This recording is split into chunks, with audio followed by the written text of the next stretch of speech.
NU pernah hampir saja tabrakan sama negara.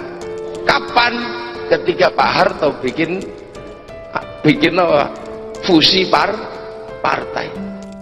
Karena Pak Harto harus dikasih pelajaran, tapi memberi pelajaran bukan dengan agama, tapi memberi pelajaran dengan kekuatan politik baru, kekuatan politik yang tenggelam dibawa naik oleh Gus Dur. Apa? Bu Mega dibawa masuk ke bis bersama Mbak Tutut. Akhirnya di dalam bis itu Mbak Tutut sama Bu Mega yang cakar-cakaran, Gus Dur tidur ngorok. Meledaklah peristiwa 27 Juli tahun 96. Akhirnya yang bertabrakan adalah politik dengan politik, bukan politik dengan agama.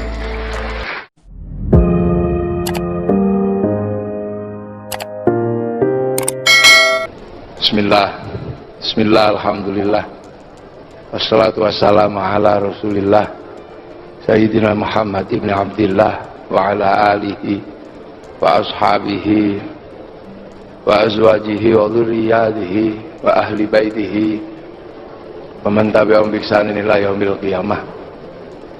Para alim, para ulama, para kiai yang hadir, yang saya hormati, saya tidak tahu dari agama lain seperti apa. Yang saya tahu dari agama Islam, kita diminta untuk selalu melihat masa lalu. Jadi Islam ini agama paling akhir. Nabi dari 25 nabi itu, nabi yang paling akhir itu Nabi Muhammad. Maka agar kita yang paling akhir ini tidak keliru, maka kita inilah yang paling dituntut untuk tengok masa lalu. Islam ini dituntut, bahkan dipaksa untuk menengok masa lalu. Masa lalu siapa? Masa lalu umat manusia. Bahkan kita disuruh menghadap ke titik di mana seluruh masa lalu itu dimulai. Kita disuruh menghadap kiblat Ka'bah. Ka'bah itu adalah titik pertama dari masa lalu umat manusia di muka bumi. Karena Ka'bah adalah petilasan yang merupakan tanda turunnya Nabiullah Adam alaihis salam, yang kemudian diabadikan oleh Allah dengan ayat inna awwala baiti wudi'a lin-nasi lalladzi bi Bakkatam mubarakah. Karena di situ Nabi Adam pertama kali turun dan Nabi Adam memberi tanda itu. Kemudian Nabi Adam dipertemukan dengan pasangannya yang namanya Siti Hawa. Kita mengenal Adam, Hawa di Eropa dikenal dengan nama Adam and Eve, ya.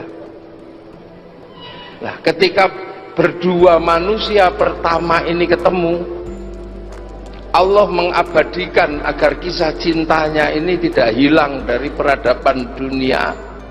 Maka dibikinlah tugu yang namanya Jabal Rahmah, tugu cinta. Jadi maka sampean yang muda-muda biar enggak kehilangan sejarah cinta, bikinlah tugu cinta masing-masing. Apakah berupa pilok di tebing-tebing, atau pahatan di batu-batu, atau ukiran di mejanya tukang bakso, atau di dinding kelas. Ini agar kalian punya masa lalu. Ya, di dinding SMK. Nah, kemudian kisah cinta inilah yang melahirkan perbedaan-perbedaan anak manusia yang disebut ya ayuhan nas inna khalaqnakum min dzakari wa untha waja'alnakum syu'uban. Kemudian dari Jabal Rahmah ini lahir bangsa yang kemudian ada yang berwajah kayak Pak Paulus, ini sipit, tembem-tembem pipinya kayak bakpo. Ada yang kemudian berwajah kayak Tom Cruise, ada yang berwajah kayak Donald Trump, tapi kemudian ada yang berwajah kayak Nelson Mandela, kemudian ada yang berwajah kayak Boas Salosa, ada yang berwajah kayak Habib Lutfi. Nah, ada yang berwajah kayak orang Tegal, ini yang pas-pasan, taruh di Tegal, mancung enggak, pesek juga enggak. Ini yang disebut waja'alnakum syu'uban. Kubikin kemudian dari Jabal Rahmah ini kalian beranak pinak berbangsa-bangsa. Yang saya tidak mengerti karena tidak ada penjelasan secara khusus kenapa yang pindah ke Eropa menjadi putih besar berambut merah, yang ke Arab tetap cakep dan ganteng, yang ke India gagah-gagah kayak Sahrukan, nah yang ke Cina jadi kayak Pak Paulus, pipinya tembem gitu, enggak tahu saya. Yang ke Afrika kenapa kemudian berubah menjadi hitam legam kayak gitu. Cuman akhirnya saya mereka-reka ini, tapi jangan dianggap sebuah kebenaran karena ini nggak ada dalilnya. Ini kamakola kiro-kiro, saya yang ngarang. Kira-kira yang ke Eropa kenapa besar dan ganteng dan gede, kira-kira karena di Eropa itu ada musim dingin, sehingga kalau dibikin kecil terus kedinginan cepet mati. Oh, besar kayak begitu. Yang ke Arab itu kenapa cakep dan ganteng? Allah membuat kayaknya di sana itu karena jarang air. Jadi kalau dibikin cakep ganteng itu walaupun nggak mandi tetap cakep dan ganteng. Ini kira-kira.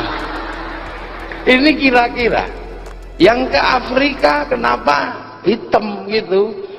Lah ini kira-kira kan di sana binatangnya buas. Kalau dibikin putih dan besar dikejar singa itu ketahuan, mau sembunyi ketahuan. Tapi kalau dibikin hitam gitu kan telesep gitu udah nggak ketahuan. Ini kira-kira, monggo Kiai. Nah, ini waja'alnakum syu'uban, dibikin berbangsa-bangsa. Yang ke Cina ini kemudian tebem-tebem, sipit-sipit, kita nggak ada yang tahu kenapa yang kesini tiba-tiba paling pas-pasan. Ya gede juga enggak, kecil juga enggak. Tapi dalam sejarahnya, karena manusia ini terpisah bangsanya, terpisah model wajahnya, sehingga manusia tidak lagi mengenali kalau sesungguhnya manusia itu bersaudara, lahir dari rahim yang sama. Maka ketika terjadi kekacauan antar anak manusia, ada titik rindu. Rindu apa? Rindu asal usul manusia yang rukun dan bersatu. Tapi semua manusia tidak ada yang bisa mengembalikan titik itu. Akhirnya ada seorang anak manusia yang berinisiatif mencari jejak kembali apa yang disebut dengan jejaknya Nabi Adam. Orang ini menjadi legenda dunia karena orang ini menemukan jejak asal usul manusia. Namanya Nabiullah Ibrahim alaihis salam. Dibangun. Maka ketika bertemu kembali tapak tilasnya Nabi Adam, petilasan ini dibangun kembali. yang dalam bahasa Al-Quran kemudian Nabi Ibrahim berdoa, Rabbana inni askantu min dzurriyyati biwadin ghairi dzi zar'in 'inda baitikal muharram Rabbana liyuqimus sholata waj'al afidatan minan nasi tahwi ilaihim warzuqhum minats tsamarati la'allahum yashkurun.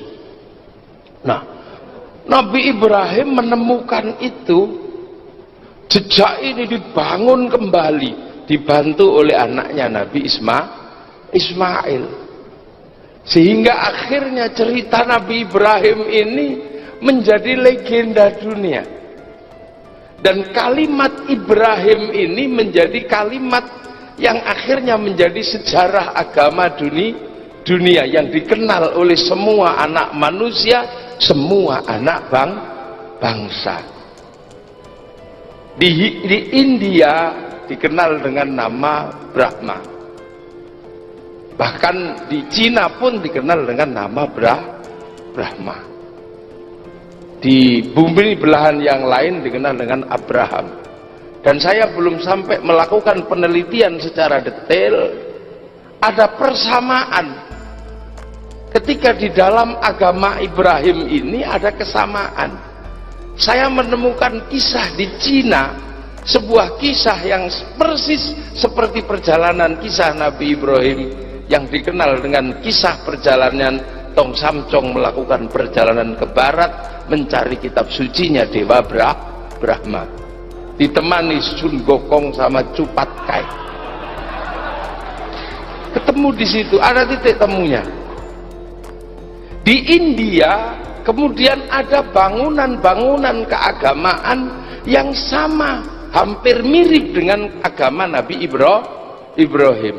Nabi Ibrahim menemukan Ka'bah, sebuah batu ditata ulang dengan tengah bolong. Di India dibangun stupa, tumpukan batu tengahnya bolong.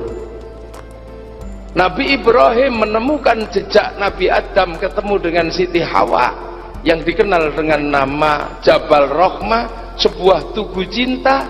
Di India kita temukan sebuah tugu yang dikenal dengan nama Lingga Yoni. Air suci Zam-Zam, ditemukan juga cerita tentang air, yaitu sumber Kailas yang merupakan sumber sungai Gangga, sungai Yamuna. Perjalanan Nabi Ibrahim menghasilkan penyembelihan putranya, kita temukan hari raya Gadri di agama Hindu. Perjalanan dengan kain selempang kita temukan di agama Buddha dan di agama Hindu, bahwa perjalanan spiritual tidak boleh menutup seluruh tubuh. Setiap perjalanan suci berakhir dengan memotong rambut.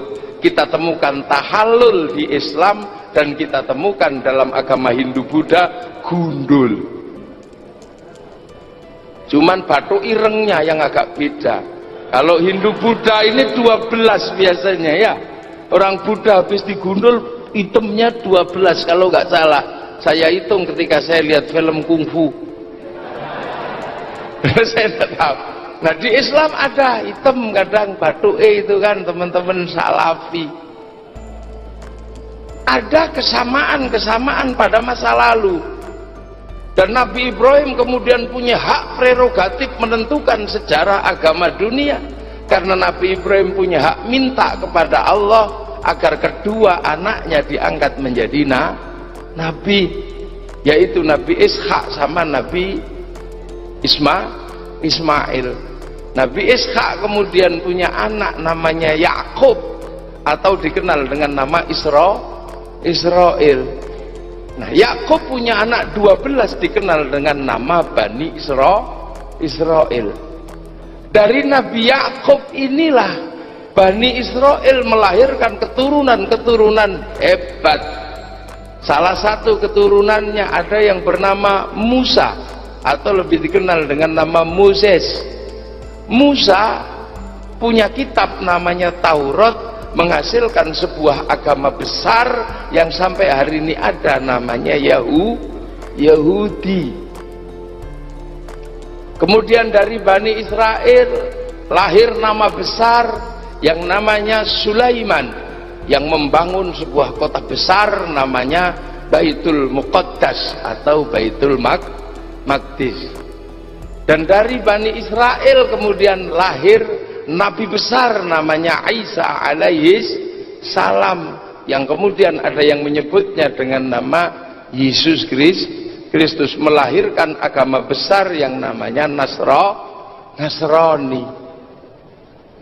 Ya, maka jangan heran kalau kemudian Yahudi Nasrani ini suka ribut di Palestina, karena itu tinggalan nenek moyang. Merebut sawah adalah rebutan antar keluarga, tapi kalau rebutan pematang biasanya rebutan sesama tetangga. Nah ini secara besarnya.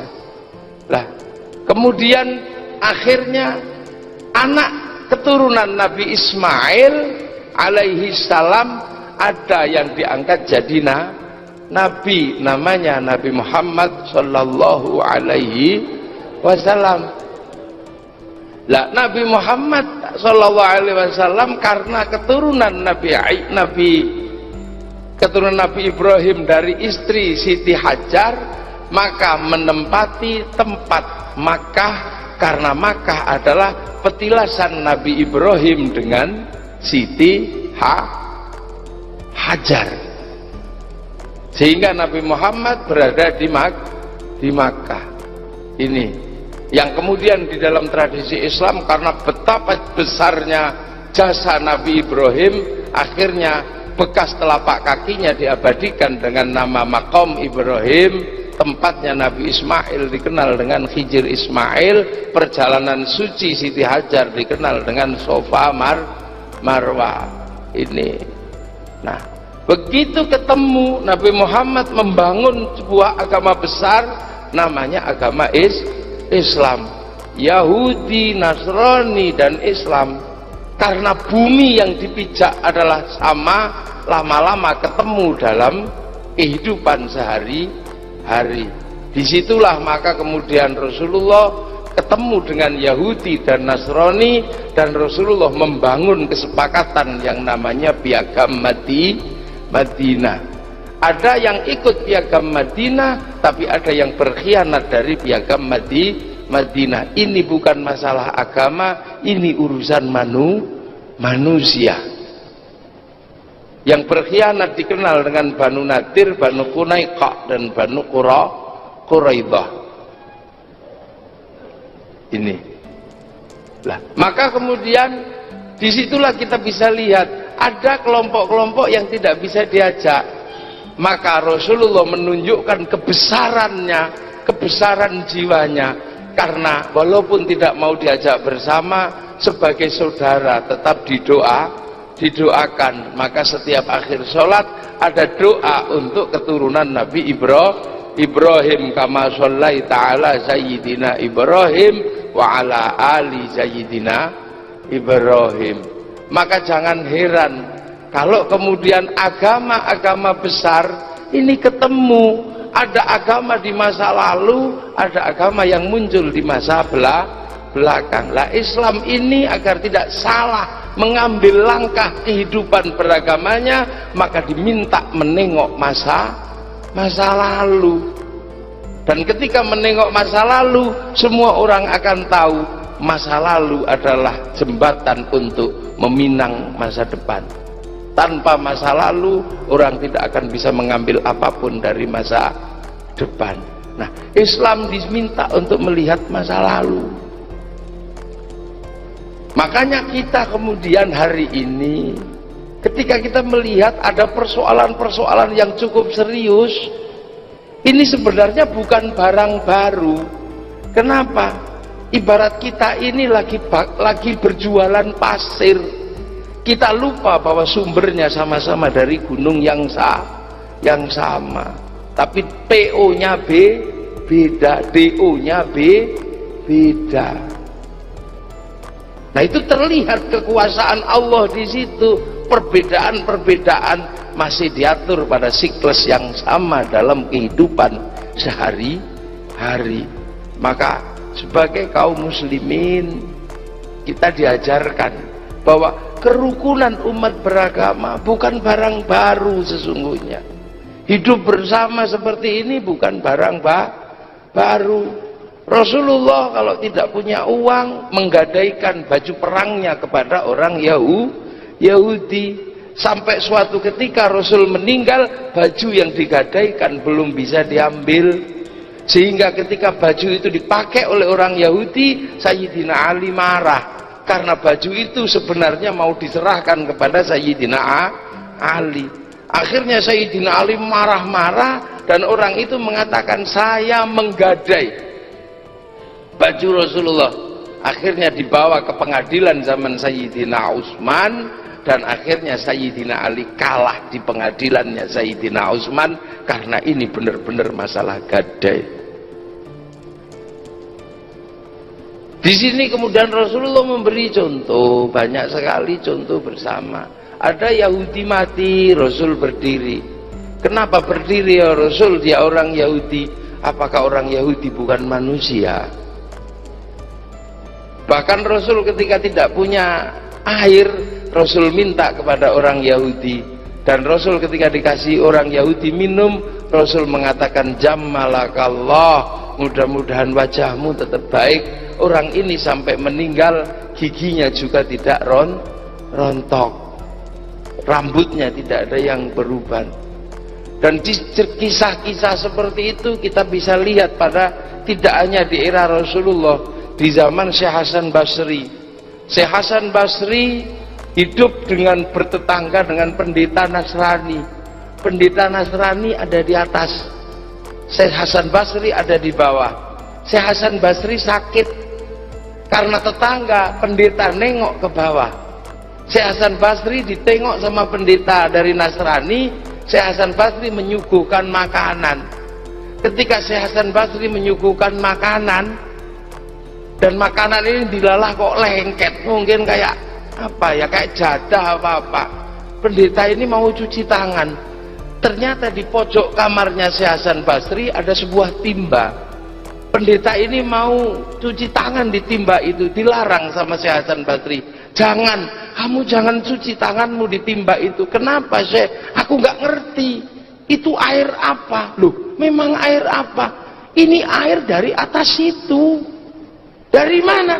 Itu masih ada netesnya. Hah? Itu kan kamar mandi saya. Ini berarti setiap saya kencing netes ke sini. Ya nggak tahu itu kencing apa tidak. Wong saya nggak pernah lihat burungnya. Kata Syekh Hasan Basri. Saya nggak lihat yang mengeluarkan. Lah, ini jelas ini kencing saja, wong baunya gini. Lah ya nggak tahu kalau itu sampean yang bilang. Lah berapa lama kayak gini, Syekh? Ini 25 tahun saya begini. Loh, kenapa engkau tidak marah? Kau berhak marah padaku. Enggak, aku nggak punya hak untuk marah padamu, karena setiap aku mau marah, aku malu sama nabiku. Kenapa kau malu? Nabiku pernah mengatakan soalnya, man kana yu'minu billahi wal yaumil akhir falyuhsin jarahu. Kalau engkau iman pada Allah dan hari akhir, berbaiklah kepada tetanggamu. Aku malu sama nabiku. Aku nggak mau menyakiti nabiku. Nabiku bilang begitu. Nah, pelajaran-pelajaran ini di dalam Islam, makanya kalau kemudian menghasilkan orang kayak Gus Dur, itu bukan hal yang aneh. Apalagi dalam Islam tradisional kayak santri begini, itu bukan sesuatu yang aneh. Memahami perbedaan-perbedaan bukan hal yang aneh, karena santri setiap hari diajarkan berzikir kepada Allah. Santri itu kerjaannya cuma ya Allah ya Rahman, ya Allah ya Rahim, yang Qawiyyu ya Matin, ya Fattah ya Razak. Zikir itu dari mana? Itu pelajaran awal sebelum kita masuk kepada Al-Quran. Pelajaran awal dalam Al-Quran, Bismillahirrahmanirrahim. Sebutlah asma Allah, sebut nama Tuhanmu, sebut Allah yang nyuruh, sebut Bismillah, sebut nama Tuhanmu. Kau akan temukan Ar-Rahman yang punya belas kasihan dunia dan akhirat. Maka orang-orang santri yang suka berzikir ya Allah tanpa harus mengharap apapun, dalam hatinya akan nyumber apa? Nyumber Ar-Rahman yang belas asih di dalam dunia dan akhirat. Jadi Allah itu punya belas kasihan di dunia dan di akhirat. Dengan penuh keyakinan apapun yang ada di dunia ini semua dalam belas kasih Allah. Tidak sama dengan kita. Kita ini bikin masjid, kalau bisa jangan rusak, karena manusia. Kita ini punya kekasih, kalau bisa cantik terus.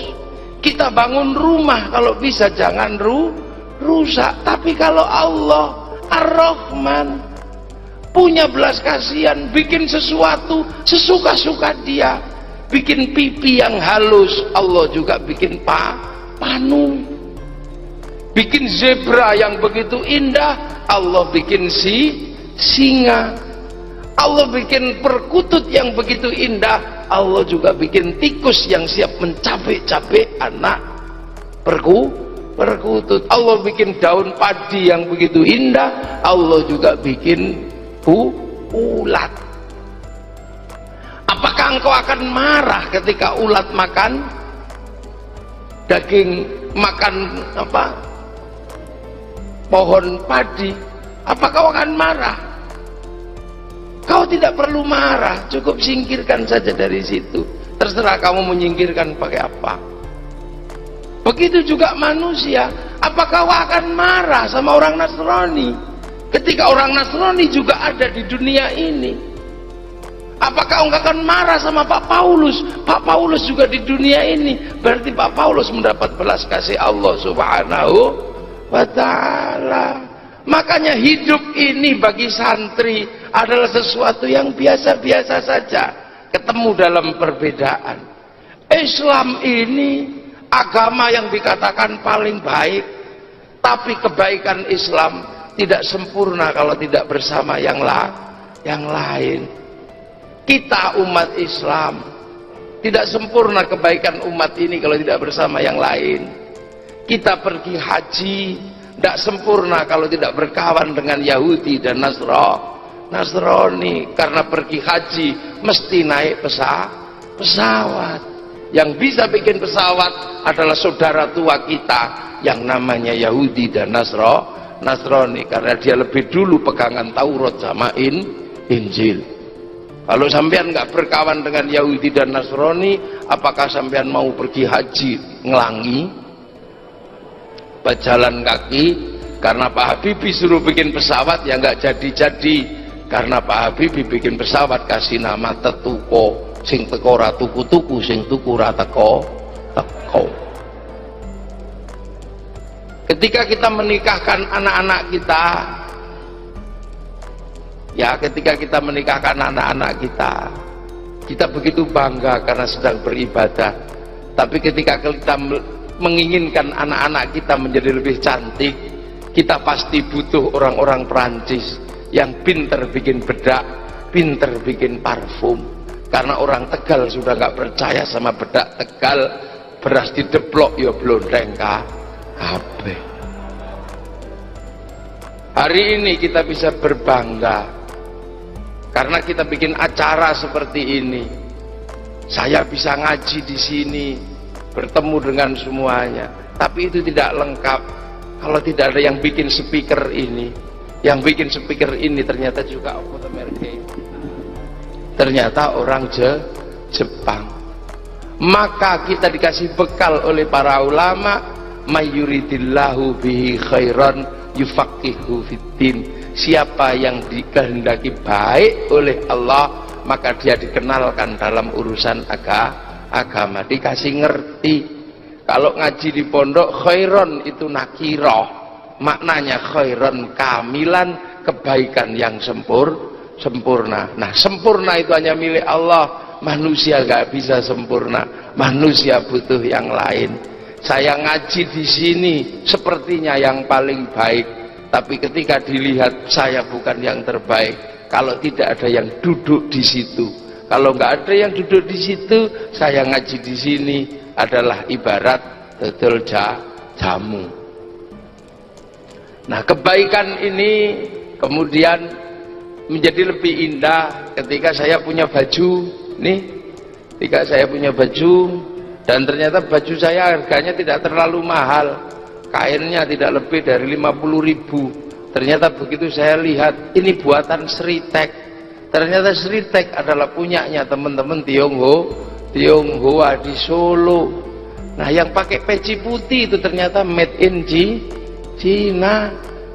Sendal ini ternyata nggak tahu ini made in mana ini. Duh, nggak bisa. Sampean tenang di situ karena makan. Sampean tidak bisa mengatakan saya tidak perlu bersyukur kepada yang lain, berterima kasih pada yang masak karena saya beli. Sampean harus berterima kasih pada yang masak. Nah, disitulah sebenarnya Gus Dur. Maka Gus Dur itu paling tidak suka kalau agama kemudian dipakai untuk dorong-dorongan politik, dorong-dorongan agama.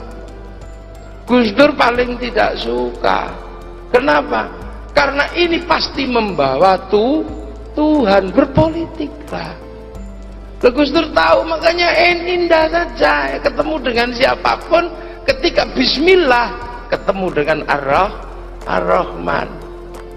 Dan Gus Dur ini kebetulan paham betul urusan agama. Makanya Gus Dur ini pernah memimpin Nahkoda, Nahdlatul Ulama. Dan kita harus ingat, kalau orang NU pasti tahu, NU pernah hampir saja tabrakan sama negara. Kapan? Ketika Pak Harto bikin apa? Fusi partai. Nahdlatul Ulama masuk dalam sebuah partai yang di situ sedang tidak cocok dengan NU. Waktu itu kontok-kontokan di dalam. Para ulama oleh Pak Harto hanya dijadikan seperti daun salam. Daun salam itu kalau masak tidak sedap kalau tidak ada daun salam. Tapi begitu mateng daun salamnya dibuang duluan. Sampai kiai di Jombang itu ada yang marah dengan Pak Harto. Para hadirin, kalau Anda mau ke Ka'bah mau apa? Mau haji, mau tawaf, kalau keringin mau apa? Ngising, itu ada. Kok marah. Nah, di saat santri ini sedang dihadapkan dengan kekuasaan waktu itu, Pak Harto bikin kekuatan baru namanya Asas Tunggal Pancasila. Nah, Asas Tunggal Pancasila ini sangat mencolok. Kenapa? Karena ketika bikin Asas Tunggal Pancasila, Pak Harto secara bersamaan waktu itu apa? Bikin sebuah kelompok strategis namanya CSIS. Yang di situ ada Biankun, ada Harican Silalahi. Kemudian mengganti M. Yusuf dengan Beni Murdani. Karena itu sudah lengkap kan? Berarti Pak Harto waktu itu sudah sangat tidak setuju dengan ulama. Sudah sangat jauh dari ulama, dari kiai. Mengangkat jenderal Katolik itu waktu itu. Hampir marah. Sudah ketulik. Mengangkat apa? Lembaga strategis. Lah, ini kiai-kiai udah hampir marah ini sama Pak Harto. Nah, di belakangnya penumpang gelapnya sama kayak peristiwa 411 sama 211. Ada kepalanya, ada yang dorong di belakang, hantunya ada. Nah, waktu itu juga ada hantunya. Hantunya adalah DITI, dorong gini. Oh, Gus Dur mikir ini kalau sampai santri berhadapan dengan negara, sendi-sendi yang dibangun oleh santri mulai dari ukhuwah ini bisa jebol. Maka Gus Dur kemudian minta kepada Kiai Ahmad Siddiq, apa? Tolong kuatkan kembali ukhuwah watoniyah, ukhuwah basyariyah, ukhuwah Islamiyah.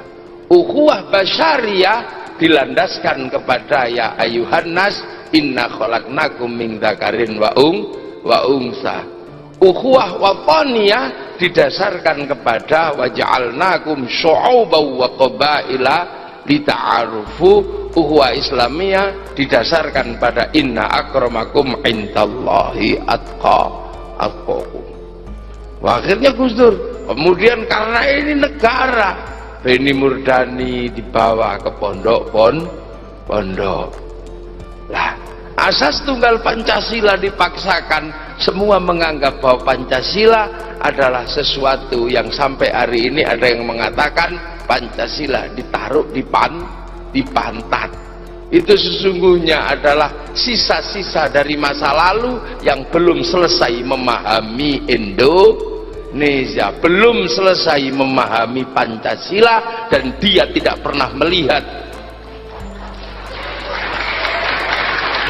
Dan orang ini tidak pernah melihat bahwa Pancasila adalah syarat dengan bahasa agama. Sila keempat yang paling jelas, di situ ada kerakyatan yang dipimpin oleh hikmat, kebijaksanaan dalam permusyawaratan perwakilan. Kerakyatan adalah sebuah bahasa bersama yang dipakai di Indonesia ketika Indonesia sebagian besar beragama Islam. Apa? Rasulullah mengatakan kullukum ra'in wa kullukum mas'ulun an ra'iyyati. Kalau demokrasi dan negara Indonesia didirikan dengan bahasa yang lama, hamba, raja, kawulo, gusti, bangsa ini tidak akan pernah bisa berdiri. Maka adaptasi yang paling pas adalah bahasa Rasulullah Muhammad sallallahu alaihi wasallam, kullukum ra'in wa kullukum mas'ulun an ra'iyyati. Dan bahasa ra'iyah diadaptasi menjadi bahasa negara, rakyat. Hanya orang bodoh yang nggak pernah bisa melihat ini. Hanya orang buta hatinya yang tidak bisa melihat ini. Kalau Gus Dur cuma buta mata, ini buta hati, tidak bisa melihat. Yang dipimpin oleh hikmah. Hikmah itu adalah bahasa Al-Quran. Apa? Kebenaran yang dijalankan terus menerus sampai menjadi sebuah yang lazim, menjadi sebuah kebenaran masyarakat umum. Hikmah dalam permusyawaratan. Siapa yang mengatakan musyawarah bukan bahasa Al-Quran? Wasyawirhum fil amri. Perwakilan, siapa yang menganggap bahwa al-wakil bukan bahasa Arab? Siapa yang menganggap wakil itu bahasa Jawa? Orang yang mengatakan Pancasila bukan dari Islam, bukan dari Rasulullah, pasti orang ini tidak pernah melihat. Mungkin orang ini buta hatinya.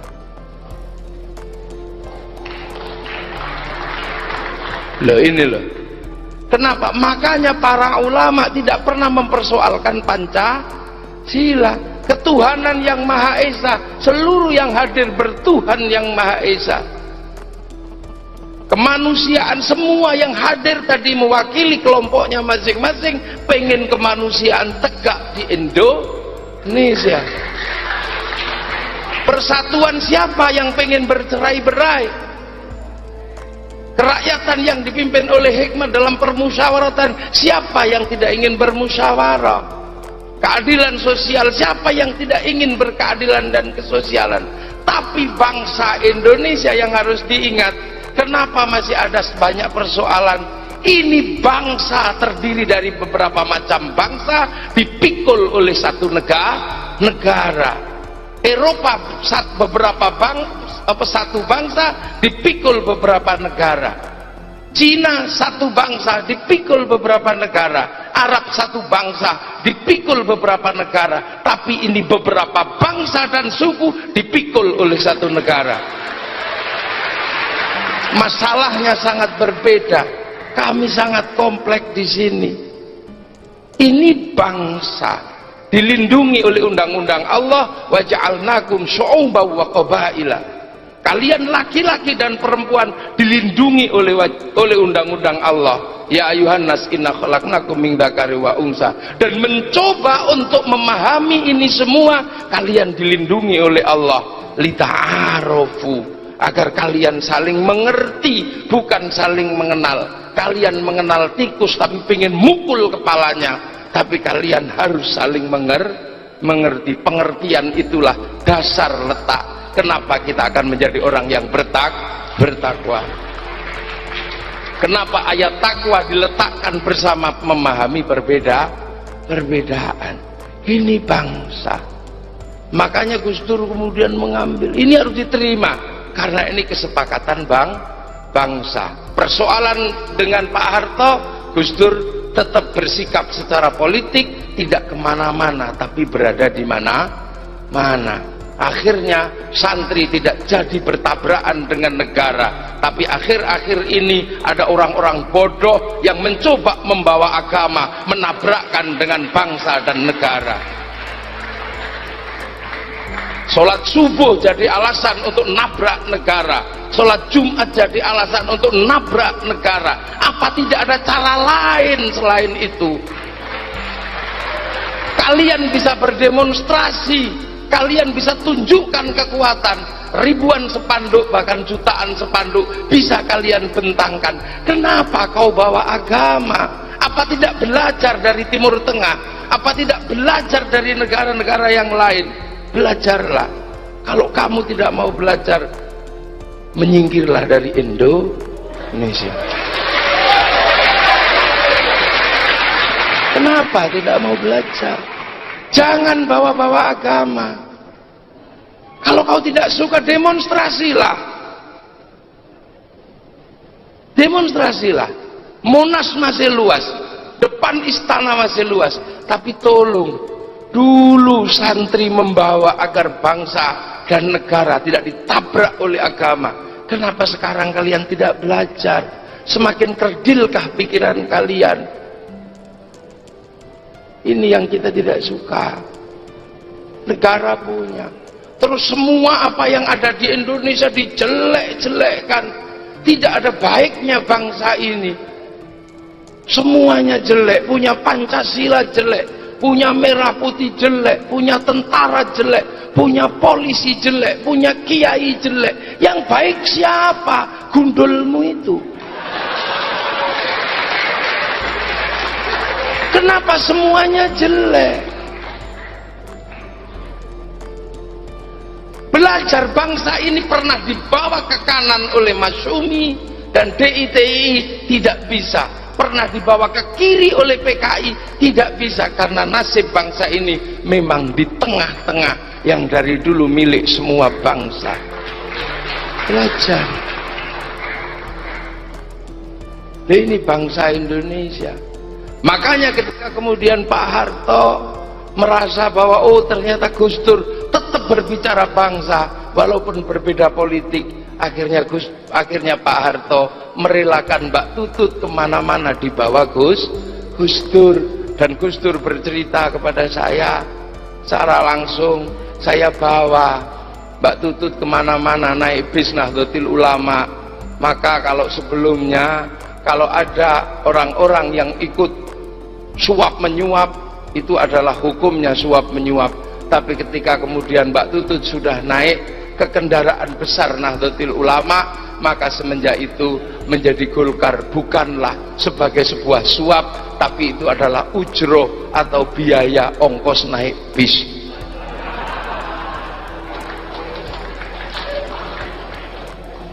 Itu adalah ongkos naik bis.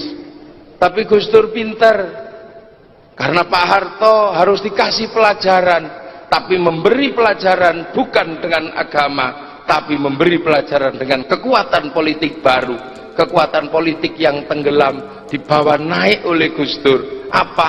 Bu Mega dibawa masuk ke bis bersama Mbak Tutut.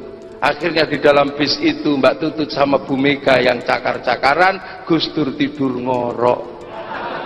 Meledaklah peristiwa 27 Juli tahun 96. Akhirnya yang bertabrakan adalah politik dengan politik, bukan politik dengan agama. bukan politik dengan agama. Ya karena dua kekuatan politik, singanya capek, Srikandinya capek berkelahi, ya akhirnya yang ngomong yang jadi presiden, itu biasa. Dan sampai hari ini santri tetap menjaga Indonesia. Kenapa? Karena sebentar lagi dunia ini akan selesai. Selesai apa? Nggak akan ada beda. Warna kepala orang Indonesia akan sama dengan warna kepala orang Amerika.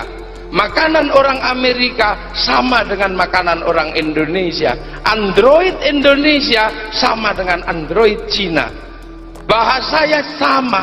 Di Cina I love you, di Amerika I love you, di Tegal juga I love you. Sudah tidak ada lagi aku tresno maring kowe wis ora ana. Agama akan menjadi milik semua orang, hingga yang terakhir Allah yang mengatakan waja'alnakum syu'uban, bangsalah yang akan membedakan manusia. Maka seluruh bangsa sedang menata dirinya. Kenapa engkau mau memasukkan bangsa ini kembali kepada sistem bahula, dengan mengadu domba antar anak bangsa, mengadu domba antar agama? Belajar dari Malaysia, tetangga kita.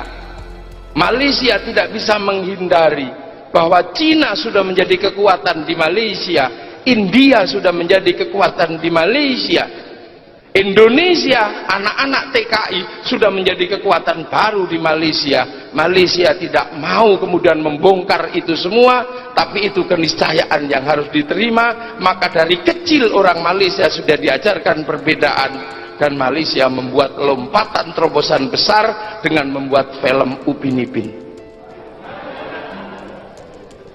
Film Upin Ipin saya melihat sesuatu yang luar biasa. Si Upin dan Ipin adalah anak Melayu.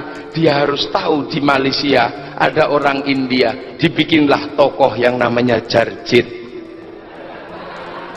Dengan senandung cintanya, dengan tarian-tariannya, dengan gayanya yang berapi-api, meluap-luap, penuh kepalsuan, kadang kebenaran. Ini si Jarjit.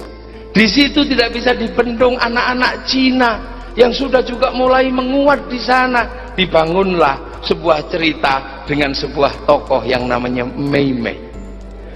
Luar biasa, ini bangsa sedang menata dirinya. Kemudian anak-anak Indonesia sudah besar di sana menjadi warga negara, nggak akan pernah bisa dihindari. Dibikinlah cerita tentang Susanti. Bangsamu mau apa? Ketika bangsa yang lain hidup di Indonesia, kalian ribut membangkitkan semangat anti ras, anti agama. Mau apa dengan bangsa ini?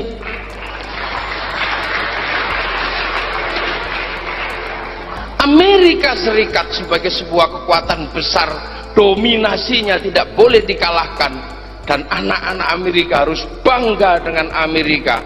Amerika tidak boleh kalah dengan siapapun, karena itu modal dasar mencintai negaranya. Maka walaupun Amerika kalah di Vietnam, agar bangsanya tidak malu dan anak-anak kecil tidak melihat kekalahan di Vietnam, buatlah film Rambo sampai seri 4. Sehingga Amerika bangga, anak-anak Amerika tahu Amerika dengan satu orang mampu mengalahkan sebuah bangsa besar.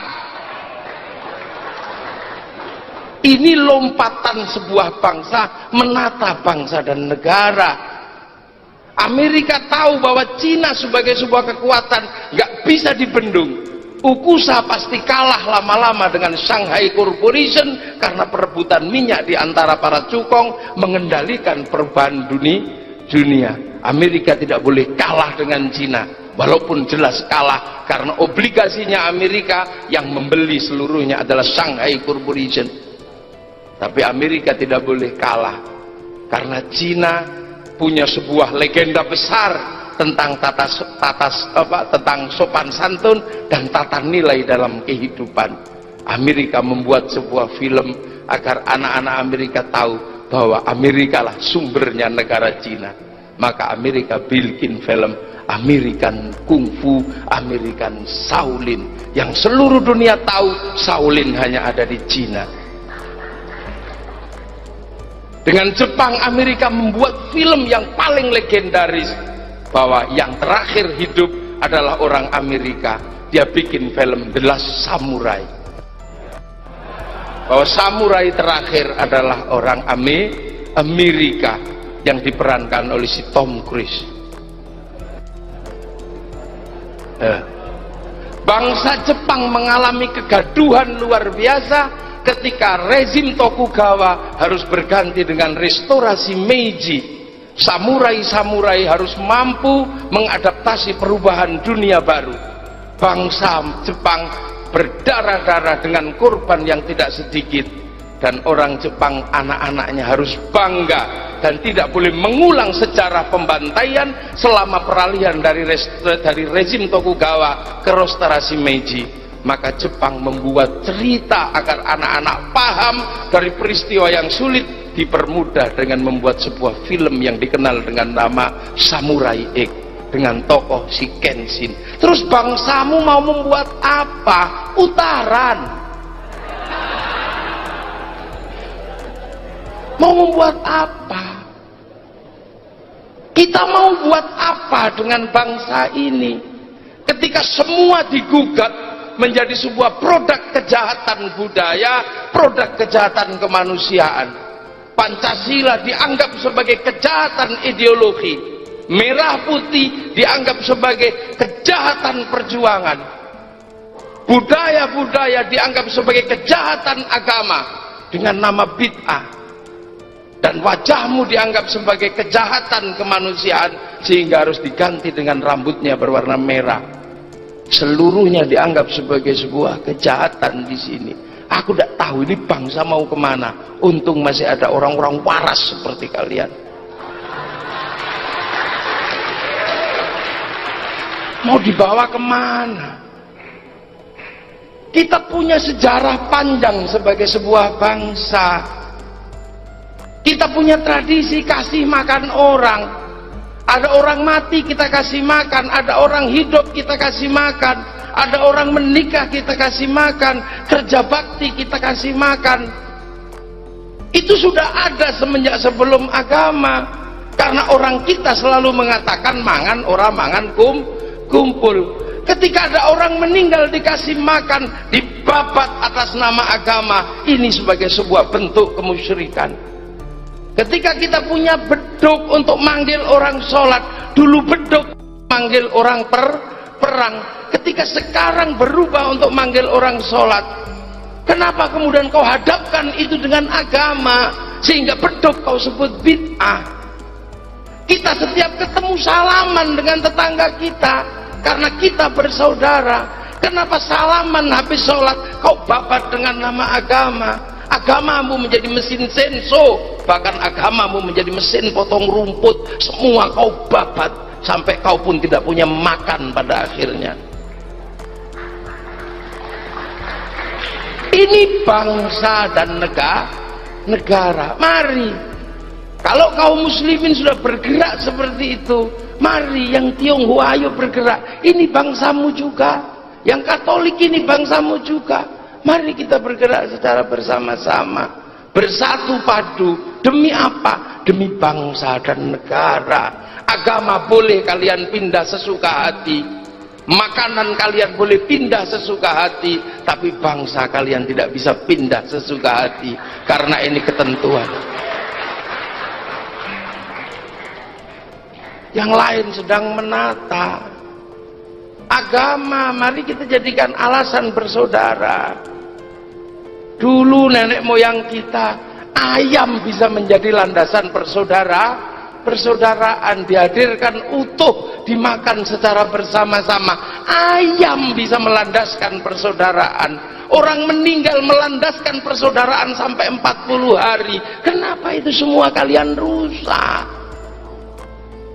Sholat melandaskan persaudaraan. Yang masih di sawah ditunggu sehingga sholat duhur mestinya jam 11:30, menunggu yang di sawah. Sampailah sholat itu 11:30. dua. Kenapa kalian babat dengan sholat di tepat di awal waktu? Yang selalu kalian sebut itu bid'ah. Biarlah itu cara kami. Nah ini sebuah bangsa. Lah Gus Dur tahu itu. Kenapa? Gus Dur lahir dari rahim santri, dan santri adalah salah satu pendiri bangsa Indonesia. Yang tidak punya nalar santri menganggap Indonesia adalah sebagai produk kesesatan ideologi. Kenapa? Karena mereka waktu itu tidak ada di Indonesia. Inilah masalahmu hari ini. Makanya kalau keributan-keributan sekarang yang terjadi, ini sebenarnya orang yang mengajak mundur bangsa Indonesia, menggunakan senjata agama untuk kepentingan politik. Yang lain sedang menjauhkan agama dari politik, ini agama dijauhkan, dihadirkan dalam perebutan kekuasaan.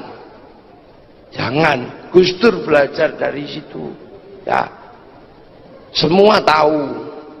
Ini bangsa memang paling berat keberadaannya karena memikul beberapa bangsa dengan pikulan satu negara. Maka tolong saudara-saudara saya yang Islam, tidak usah pusing ya, apalagi yang santri, tidak usah ribet. Ada perbedaan-perbedaan, sudahlah, itu biasa. Tapi kalau sudah menyentuh hajat hidup orang banyak, sudah menyentuh wilayah Pancasila, sudah wilayah hajat bersama, kita tidak boleh diam. Sudah menyangkut merah putih, kita tidak boleh diam. Kalau masih masalah sholat, takbirnya begini, kalau terjadi keributan, paling yang mati hanya satu musola atau satu masjid. Perbedaan kunut dan tidak, yang mati paling 2-3 orang. Tapi kalau payung bersama bangsa ini sudah diganggu, yang hilang adalah bangsa Indonesia. Ini ya, sadarkan ini. Inilah makanya sampean kalau nilai Jabal Rohmah, lihatlah itu awal manusia. Kalau kita nggak ketemu dengan hari ini dengan Pak Pendeta, karena gerejanya beda. Itu Pak Pendeta di gereja, kita di masjid. Nggak ketemu di sini, tapi ketemu di Nabi Ibrahim, Nabi Ishak, Nabi Ismail, saudara. Nggak ketemu dengan Pak Paulus di hari ini, tapi ketemu di Nabi Ibrahim.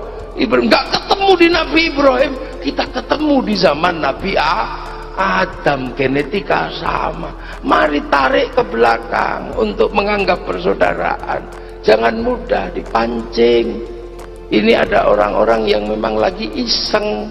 Bangsa ini memang lagi gandrungnya membicarakan agama. Pembicaraan agama di Indonesia adalah pembicaraan terbanyak di dunia, dan kita hari ini overload berbicara agama. Facebook ngomongin agama. Kenapa? Karena hari ini banyak orang bisa membaca tapi tidak mengerti. Orang membaca, semua orang bisa membaca. Semua orang bisa membaca karena semua orang punya WA, punya WhatsApp, tapi jarang orang bisa mengerti. Orang bisa membaca. Kalau hadis Rasulullah menyatakan bahwa para sahabat kalau zikir terdiam seperti ini, maka kemudian atas bacaan itu dia katakan ketika ada orang berzikir gedek-gedek, dia anggap salah. Dia bisa membaca, dia nggak mengerti bahwa sahabat itu murid Rasulullah. Kalau zikir terdiam hatinya kepada Allah, dia nggak mengerti kalau orang Tegal diem itu tidur. Jadi ini maknanya bisa membaca dan mengerti. Saya ini orang yang mungkin agak aneh. Saya hafal Alfiyah cuma 41 hari, tapi nggak ngerti. Saya ngertinya selama 5 tahun baru ngerti lah ini. Orang nggak ngerti, Gusmus dibilang endasmu. Dia bisa baca tapi dia nggak mengerti. Di WA, di WhatsApp 3 hari yang lalu saya mendapatkan WhatsApp dari orang yang saya anggap ahli agama. Ternyata WhatsAppnya, Anda harus beribadah karena sekarang adalah tanggal 1 Sofar. Saya kaget tuh, kok 1 Sofar? Ini kan bakdo mulut. Saya tanya, ini bakdo mulut bukan Safar? Enggak, ini 1 Safar. Oh, berarti kamu nggak ngerti bedanya mulut sama Safar. Tapi kalau di WA copy paste luar. Saya ingat kemudian dengan cerita Sayyid Jalaluddin Rumi tentang burung beo. Ada burung beo dipercaya betul sama juragannya. Saking cintanya juragan itu sama burung beonya, sehingga apapun yang dilakukan oleh juragan itu mempercayakannya pada burung beo. Pada satu ketika sang juragan pergi haji, burung beo karena dipasrai apa saja dia tata minyak wangi. Akhirnya minyak wangi ada 5 botol yang pecah. Kemudian yang juragannya pulang. Ketika juragannya pulang, orang ini burung beo ditanya, siapa yang memecahkan botol minyak wangi saya? Burung beo dengan bangga menyatakan, saya tuanku. Langsung ini juragannya marah, kepala burung beo itu ditutuki sampai budak. Akhirnya burung beo menyesal dan tidak pernah berbicara lagi karena merasa memecahkan 5 botol minyak wangi. Tahun ke-5 juragannya ini kedatangan tamu temannya sesama juragan, dijamu makanan. Ketika selesai dijamu makanan, tamunya ini kegerahan, maka imamahnya dibuka dan budak semua. Akhirnya si burung beo berpikir, nah kalau saya 5 botol aja budaknya segini, lah kalau yang ini berapa botol budaknya? Tiba-tiba burung beo turun ke bawah, Pak, berapa botol Pak kok begitu? Si juragannya longa-longo, berapa botol? Jadi si burung beo menganggap bahwa setiap botak adalah karena memecahkan botol minyak wangi. Nah, ini cerita dari ini. Loh, makanya agama ini kalau kita bisa mundur dikit itu enak, tak ribut. Mundur dikit itu enak. Nah, ini agama sudah nggak bisa mundur, maka kitalah yang hari ini secara bersama-sama mencoba semoga apa yang kita lakukan malam hari ini ada manfaatnya. Semoga apa yang kita lakukan malam hari ini mendapat ridha dari Allah Subhanahu wa taala, dan semua saudara-saudara kita yang di Indonesia mendapatkan berkah hidupnya, berkah anaknya, berkah rezekinya, dan semua nanti dikembalikan kepada Allah dengan husnul khatimah. Al-Fatihah.